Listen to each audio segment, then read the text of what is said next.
Muy buenas tardes, ¿qué tal? ¿Cómo están? Bienvenidos y bienvenidas a una nueva edición de Cuida tus encías en directo, este espacio que organiza la Fundación de la Sociedad Española de la Periodoncia y la Osteointegración con el objetivo de divulgar sobre la importancia de la salud de nuestra boca.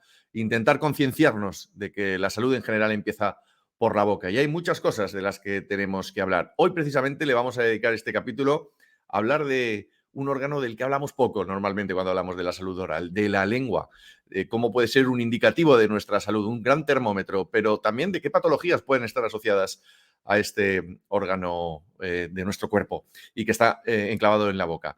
De esto hablaremos en los próximos minutos. Antes, permítanme que les recuerde, mejor dicho, que pueden suscribirse a la página web de Cuida tus encías y al newsletter y recibir la información que puntualmente se publica, todos los meses se publica en cuidatusencías.es. Esta página web que está elaborada por periodistas, pero cuya información, cuyas fuentes informativas son los profesionales de la salud oral, de la odontología, de la periodoncia, de la endodoncia. Hoy vamos a hablar de la estomatología también, sin duda, porque vamos a hablar de la lengua. En resumen, una fuente de información fidedigna en estos tiempos en los que corren que hay tantas dudas. Les recuerdo, cuidatusencías.es. Cuando la salud es importante hay que buscar tener la información bien contrastada. Hacemos una pequeña pausa, vemos un pequeño anuncio y enseguida estamos hablando ya de nuestra lengua.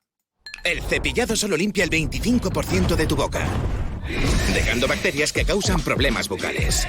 Listerine Cuidado Total elimina hasta el 99% de las bacterias, fortalece los dientes y protege las encías. Listerine, 6 beneficios en uno para una boca más sana.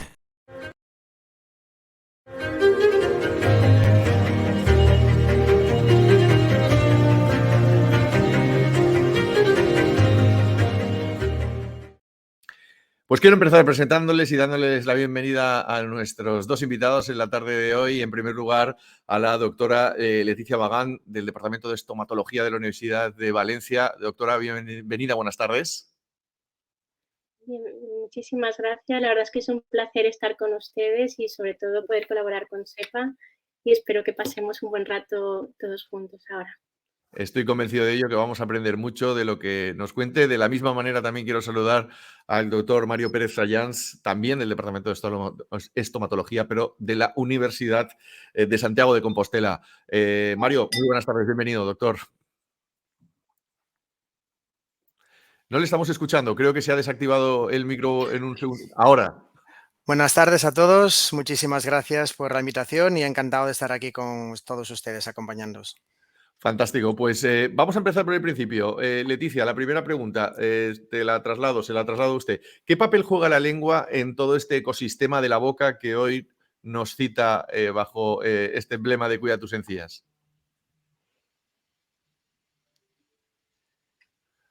Me parece que tenemos algún problema de conexión. ¿Doctora? Sí, buenos días. Sí, le preguntaba por la importancia o el papel que juega la lengua en el ecosistema de la boca. ¿Cuál es su función? Bueno, la lengua es un músculo importantísimo dentro de la cavidad oral. Es un complejo muscular que principalmente debemos de tener en cuenta que cumple cuatro funciones muy importantes, desde digestiva, respiratoria, lingüística y social. Esta musculatura parece que no le demos importancia en ella, pero está formada por 17 músculos, que entre ellas las fibras son esqueléticas, y eso lo confiere una estructura rígida que, de hecho, según se dice, de todo el organismo, es uno de los músculos más importantes en relación tamaño-fuerza, es el más potente a nivel del organismo.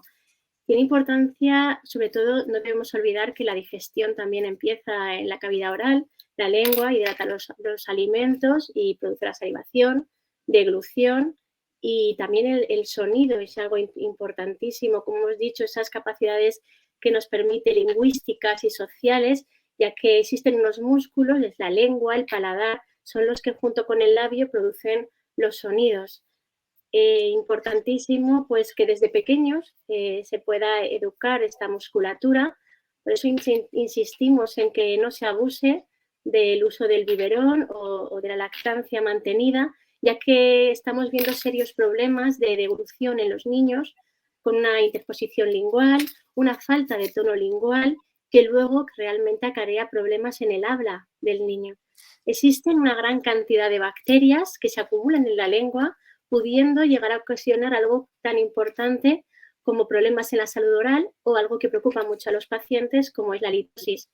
Esa alteración en ese ecosistema debe estar siempre controlada y si existe alguna forma de poder remediarlo, pues debe ser tratada cuando ya pasan unas semanas y aquello pues ven que no se soluciona.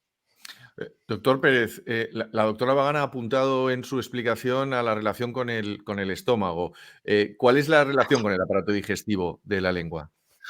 Pues efectivamente, tal y como indica la doctora Bagán, la lengua y el aparato digestivo, la relación es directa, ya que la lengua es el principal órgano del sentido del gusto y del habla y tiene una relación íntima, por supuesto, con la alimentación y con la digestión. La lengua es responsable de detectar los sabores de los alimentos, enviar señales al cerebro, que lo que generen es una respuesta del sistema digestivo. Cuando los alimentos entran en contacto con la lengua, pues se producen una serie de sustancias y activaciones nerviosas que informan al cerebro de que estamos comiendo e intentando percibir los alimentos, ¿no? Los sabores. Estas señales pues, producen enzimas digestivas, secreción de saliva, hormonas que ayudan a la digestión. La lengua también juega un papel muy importante, tanto en la masticación como en la deglución de los alimentos, ya que ayuda a mover los alimentos hacia los dientes, de manera que gracias a eso son masticados y empujados hacia la parte posterior de la boca y puedan ser tragados hacia el estómago. Por lo tanto, su función es crucial en la alimentación y su relación con el aparato digestivo.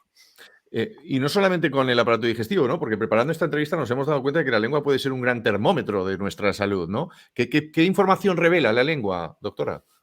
Pues la verdad es que nos puede dar mucha información y signos de alarma, porque nos ayuda en nuestra consulta a diagnosticar enfermedades sistémicas, incluso déficit de vitaminas y deficiencias, por ejemplo, como de hierro.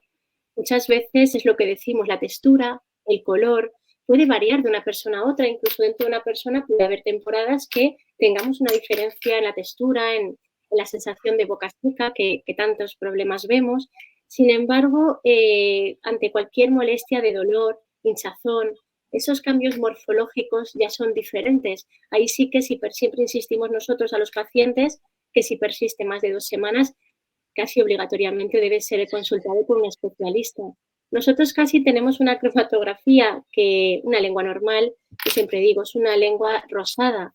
Si la lengua está más blanquecina, es algo que les produce a los pacientes mucha preocupación. Es una consulta muy frecuente.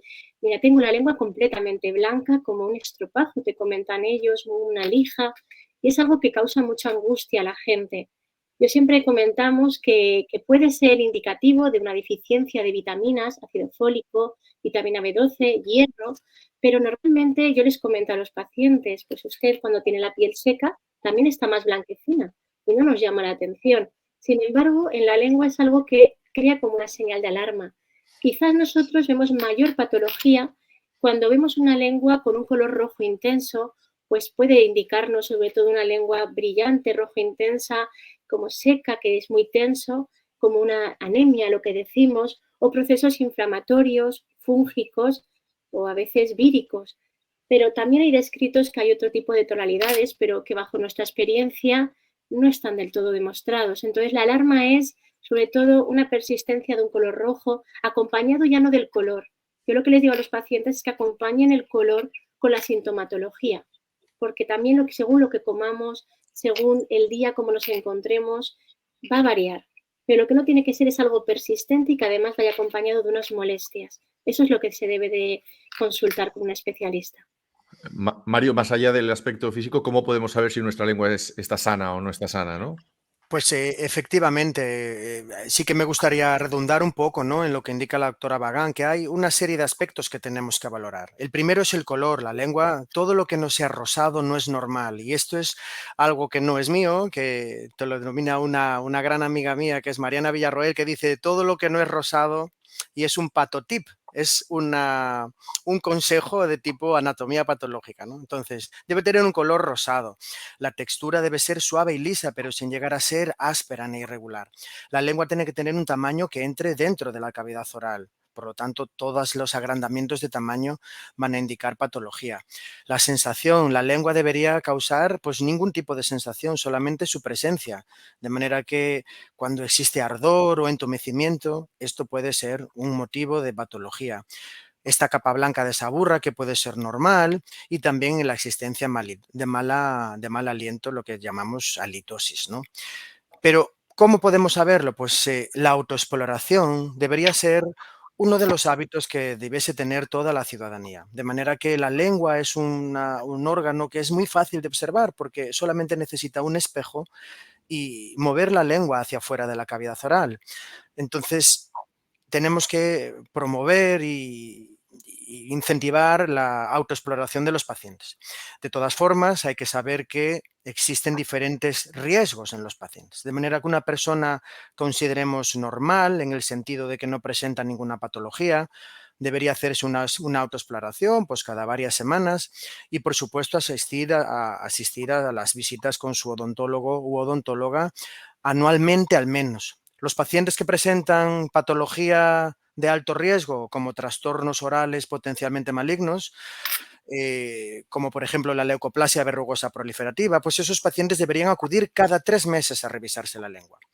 Y otros pacientes con riesgo intermedio, por ejemplo, pacientes con periodontitis moderada o pacientes con leucoplasia de tipo homogénea, pues quizá con revisiones semestrales sea suficiente. De manera que tenemos que adaptarnos un poco también a las circunstancias personales.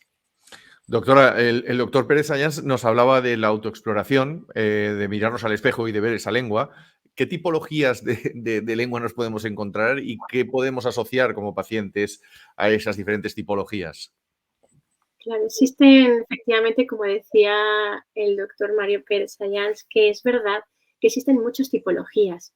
Hay veces que yo insisto a los pacientes que a veces no nos detenemos a mirar la anatomía de la lengua, porque hay muchas consultas que vienen pacientes preguntando sobre pues, alteraciones morfológicas que hay en la lengua, pero que son congénitas. Por lo tanto, la mayor tranquilidad que le podemos dar a un paciente es decirle que esa lesión no es una lesión, es una anomalía que tiene desde el nacimiento. Bien sea pues, una lengua con anquiloglosia, que ya se diagnostica cuando están fusionadas con el suelo de boca, una lengua cuando en un bebé ven que no pueden succionar al mamar, sobre todo, pues eso se soluciona en pediatría. Hay otras anomalías como macroglosias. Muchas pacientes vienen y te dicen, me ha crecido la lengua, es que ahora me noto la lengua, que es que la macroglosia normalmente viene dada por síndromes y desde el nacimiento. Es muy raro que una lengua crezca. Otra cosa es que tengamos la boca con una sensación de sequedad o un factor nervioso y tengamos esas percepciones. También, por otro lado, como una lengua fisurada, es una lengua con muchas grietas que insisten los pacientes en que no lo tenían anteriormente y lo que yo siempre digo, todos los que tenemos lengua fisurada, a medida que nos vamos haciendo más mayores, esas fisuras van a ser más profundas. Hay otras situaciones, como ante momentos de estrés, es muy frecuente, de hecho, yo le digo siempre a los estudiantes, es algo muy habitual, una lengua dentada, que tiene la forma de los dientes en la lengua, pues no tiene mayor importancia, ni eso va a acabar en ningún aspecto maligno, para nada. Existe un tipo de lengua que son las vellosas y las saburrales, que son también motivo de consulta. Sobre todo la vellosa tiene ese color más oscuro que ve en el paciente, que además, aunque sea por estética, les llama la atención y les preocupa. Es un crecimiento de las papilas. La lengua no es lisa, la lengua tiene como muchas papilas y es una estructura completamente irregular. Ese crecimiento, a veces por problemas gastrointestinales o porque el paciente ha estado enfermo o ha tomado alguna medicación, hace que se tiña la lengua, para que me entiendan. Se alteran la microflora de la lengua y se tiñe. Y eso a veces les produce mucho estrés, rechazo, igual que una lengua saburral. Aquí ya no es un fármaco principalmente, aquí ya hay que adentrarse un poquito muchas veces en el uso de antibióticos, en la higiene, porque una lengua saburral que nosotros decimos es un restos epiteliales, de detritus, restos asociados muchas veces a pacientes o fumadores o con mala higiene.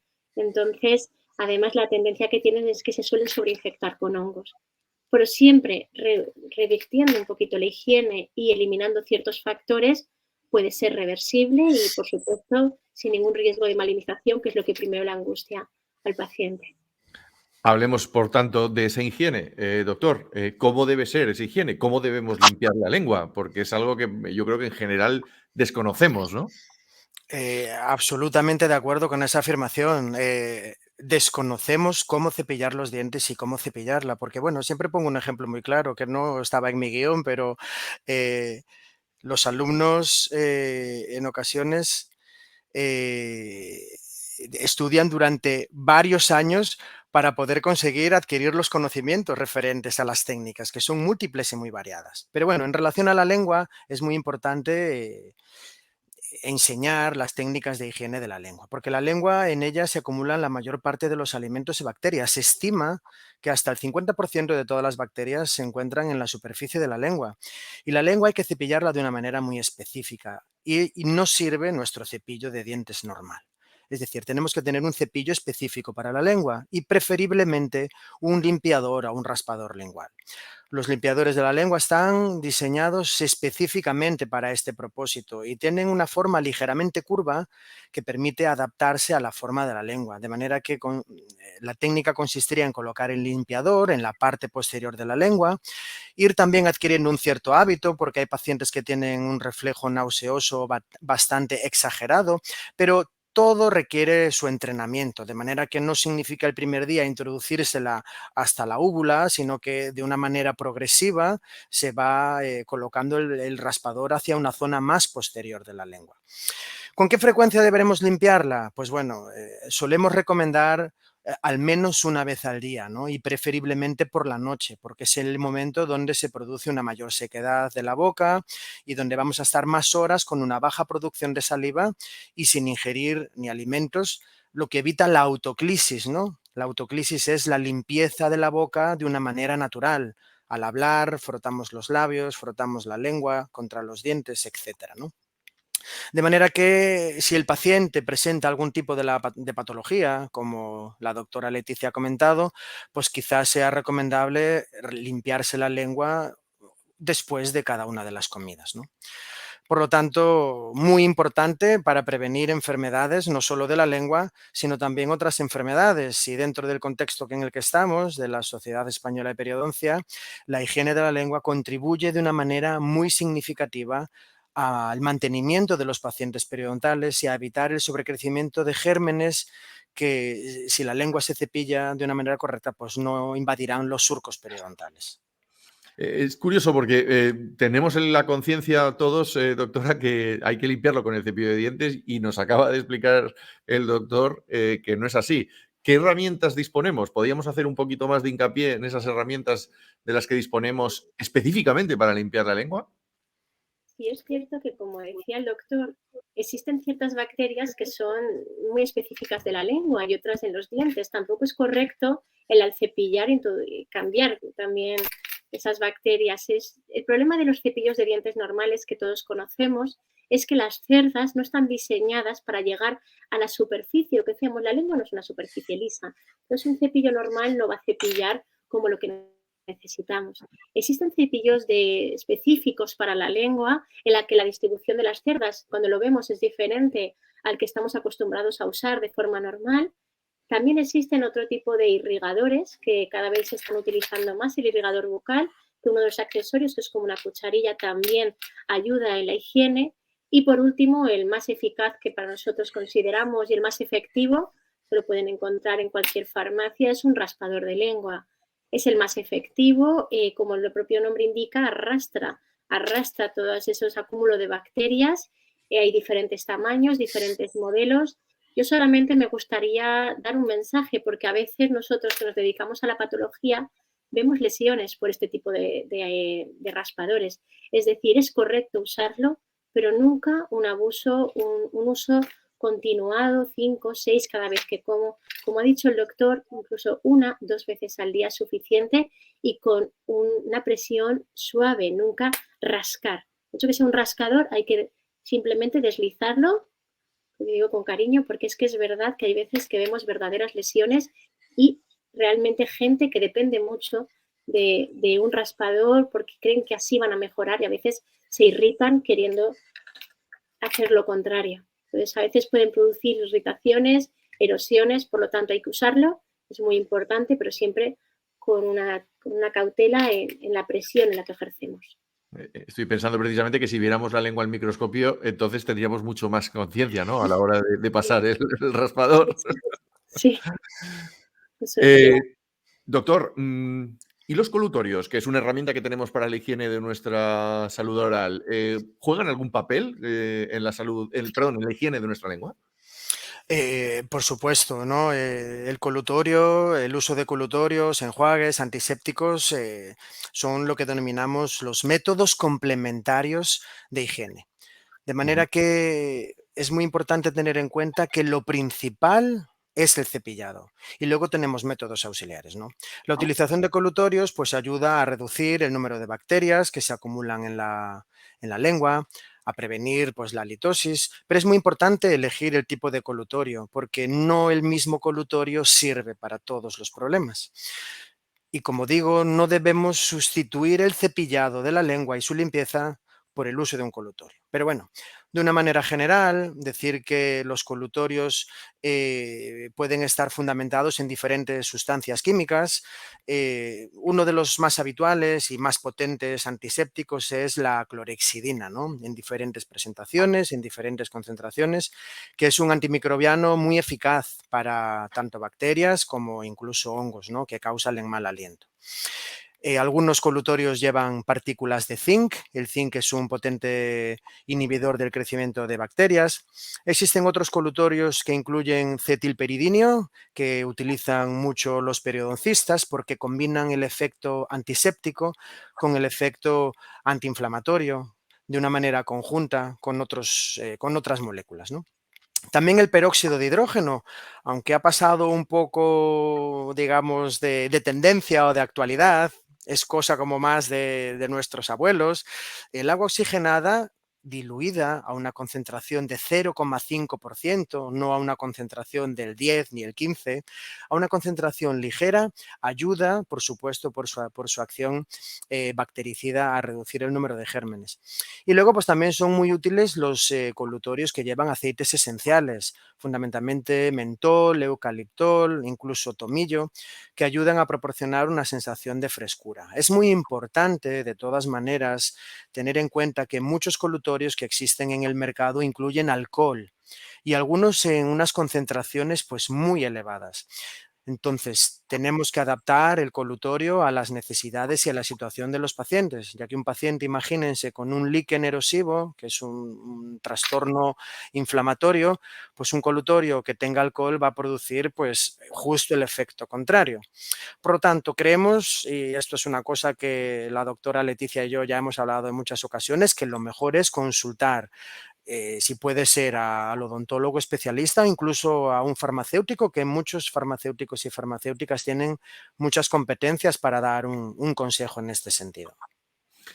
Doctor, ustedes están permanentemente estudiando la lengua y me gustaría centrarnos un poquito más en las posibles patologías de la propia lengua. Cuando hablamos de patología lingual, ¿existe como tal y qué hay detrás de eso? Realmente la patología lingual existe un amplio abanico, es muy amplio. En el día a día lo más frecuente y obviamente lo que más vemos nosotros de forma habitual es la patología muchas veces reactiva, pues hablábamos de roces, irritaciones, es lugar de asiento de múltiples zonas como fibromas, que son, como yo le comento a los pacientes para que nos entiendan, como un callo, para que ellos nos puedan entender, o a veces erosiones traumáticas que deben de ser diferenciadas, lo que digo. Si una lesión permanece más de 2 semanas, nos tiene que llamar la atención. No enseguida, pero eso es algo, una señal de alarma que estamos constantemente repitiendo a los pacientes. Existen diferentes reacciones inflamatorias o incluso pasando incluso ya de reactivas a vasculares, una consulta bastante habitual porque les crea mucha angustia a los pacientes son las lesiones de aspecto vascular, son varices linguales, que sobre todo debajo de la lengua verán esas tonalidades azules, eso es algo muy habitual, o aparición de angiomas, o a veces son lesiones que están desde la infancia y las debemos de controlar. Algo también que vemos muy frecuentemente son las infecciones que existen tipo fúngicas esas candidiasis que aparecen tras la toma de antibiótico o de corticoides, o en pacientes con una boca muy seca, sobre todo nosotras las mujeres.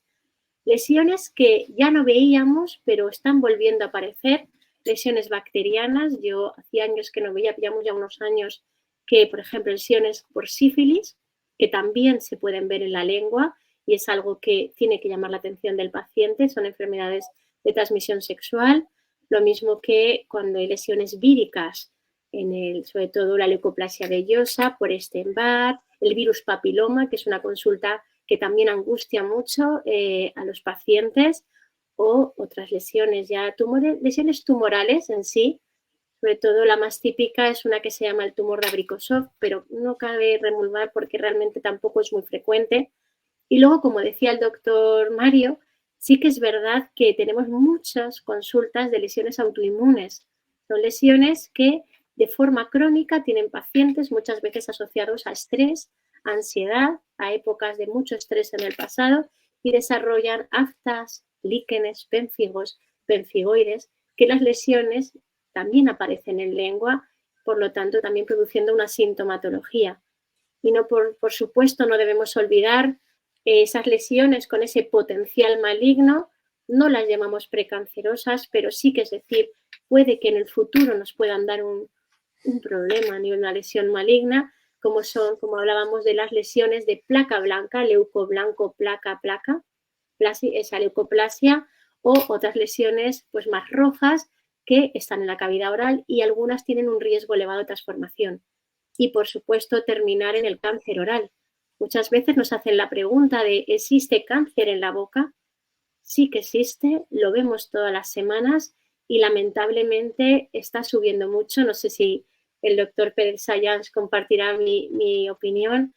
Pues es algo que debido al estrés, debido al que se está igualando mujeres y hombres, el abuso muchas veces del alcohol el fin de semana, el uso del tabaco y otras sustancias tóxicas, más junto otros problemas a nivel de que cada vez nos vamos haciendo más mayores. Tenemos otro sector de pacientes que son sobre todo nosotras, mujeres, también hombres, pero mujeres de alrededor de 90 años, que al final no sabemos si son fallos en las células, pero estamos viendo un sector muy grande de mujeres con cáncer en 90 años que deben de ser operadas. Pues no sé si el doctor Pérez Sayans, me gustaría invitarle a insistir esos dos grupos del paciente de 40 a 60 años asociado a tabaco y otro grupo de mujeres más mayores que no han bebido ni han fumado en su vida y nos están desarrollando verdaderos cánceres que nos llevan de cabeza, la verdad. Doctor. Bueno, efectivamente, lo que estamos viendo es un incremento del cáncer oral y sobre todo específicamente en un grupo de pacientes jóvenes. Pacientes jóvenes en el sentido oncológico son pacientes menores de 60 años. Y bueno, aunque existen bastantes teorías al respecto, fundamentalmente se cree que muchos de ellos asociados a la infección por papilomavirus, ¿no? Bueno. Probablemente en unas generaciones veamos cómo se reduce, ya que la pauta de prevención, de vacuna, sobre todo en las niñas, ya está prácticamente instaurada, ¿no?, en unas cuantas generaciones.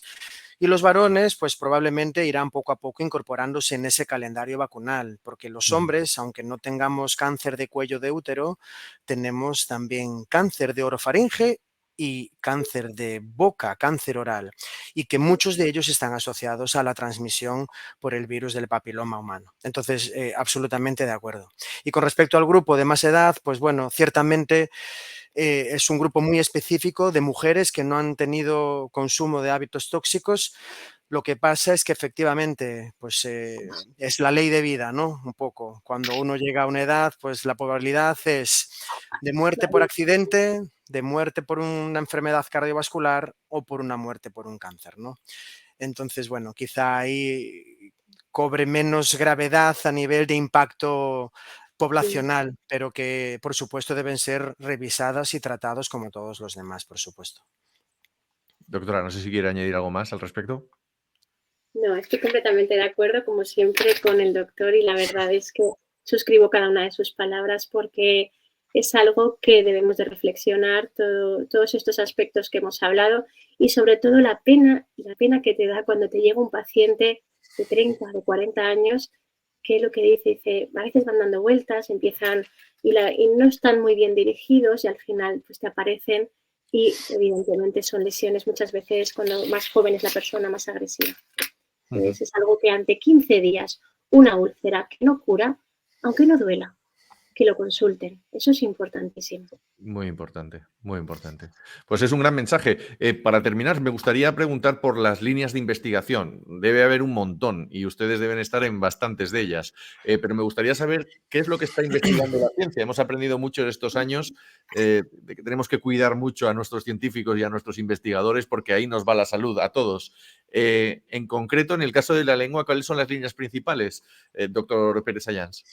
Bueno, pues efectivamente, nosotros desde las universidades, los centros de investigación, pues la cavidad oral y la lengua en concreto, pues cada vez está, digamos, dedicando todos los investigadores pues muchos más esfuerzos, ¿no? Además de tener investigaciones por separado, cada uno en nuestra universidad, además la doctora Leticia y el profesor José Vicente Bagán pues compartimos líneas de investigación desde hace ya varios años, no concretamente en la lengua, pero de otros problemas de la boca. Los problemas que más investigan en realidad son los problemas oncológicos, ¿no? Esta digamos que es la línea principal de investigación y nos basamos fundamentalmente en las nuevas técnicas que denominamos técnicas ómicas y significa genómica, proteómica, metabolómica y también, por supuesto, el análisis del microbioma. Aunque sabemos que el cáncer oral y el cáncer de lengua, porque la lengua es la localización principal del cáncer de boca. Por eso sí que me gustaría reiterar, no para ser repetitivo, pero que una úlcera que no cicatriza durante 15 días debe ser revisada por un especialista. Además de los trastornos neoplásicos, pues también hay investigaciones en muchas otras líneas. En la línea de la disfagia, que es la dificultad para tragar, en la línea de la xerostomía, que es la sensación de boca seca, es un trastorno que proporciona una calidad de vida muy deficiente a los pacientes. Tenemos una línea muy potente, ya que la saliva se considera ya el líquido oro actualmente. Antes era la sangre y para nosotros dentistas el líquido oro ahora es la saliva, ¿no? Por supuesto, lesiones en la lengua de diferentes tipos y luego pues otros trastornos también muy complejos, como por ejemplo el síndrome de boca ardiente, que es una patología de tipo psicosomática que cursa con un ardor muy potente en la lengua. Pues tenemos varias líneas de investigación en cuanto a su tratamiento, fundamentalmente con láser de tipo blando, fotobiomodulación, y estamos avanzando bastante en esa línea. Y por supuesto, colaboramos también con rehabilitadores del habla, ya que los pacientes oncológicos que sufren mutilaciones en la lengua pues requieren diferentes técnicas y métodos para poder rehabilitar tanto el habla como la deglución. O sea que la lengua es un campo muy, muy extenso. Esa es la conclusión a la que quería llegar. Es un universo muy grande, ¿no? Del que creo que como sociedad no somos conscientes. Más allá de lo que la lengua nos proporciona, de gusto, de sabor, ¿no? Todo lo que engloba es impresionante. Es cierto, es verdad que sí. Doctora, no sé si quiere añadir alguna cosa más. Nada, apoyar efectivamente también lo que ha dicho de la importancia de la investigación de la saliva. Es un método muy fácil de obtener y que luego cuesta un poquito a nivel de investigación, pero ojalá lleguemos en el futuro a diagnosticar enfermedades con un simple test de saliva, ahora que estamos tan acostumbrados a los test, y realmente que la falta de ella, como ha comentado el doctor Pérez Ayans, es algo que causa muchos problemas a día de hoy, muchas preguntas y muchas consultas, y ojalá se pueda seguir investigando porque quita mucha calidad de vida, efectivamente, sobre todo a nosotras las mujeres.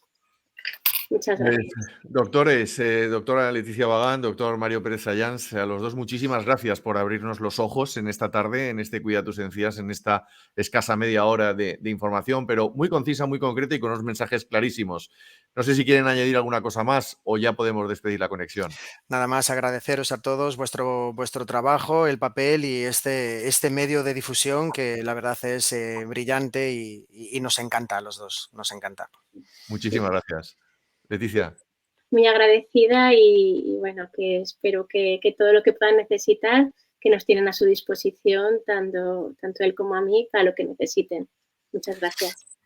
Gracias a los dos y más que nunca hay que cuidarnos y hay que cuidar de nuestra lengua también. Les mando un fuerte abrazo. Hasta la próxima. Hasta luego.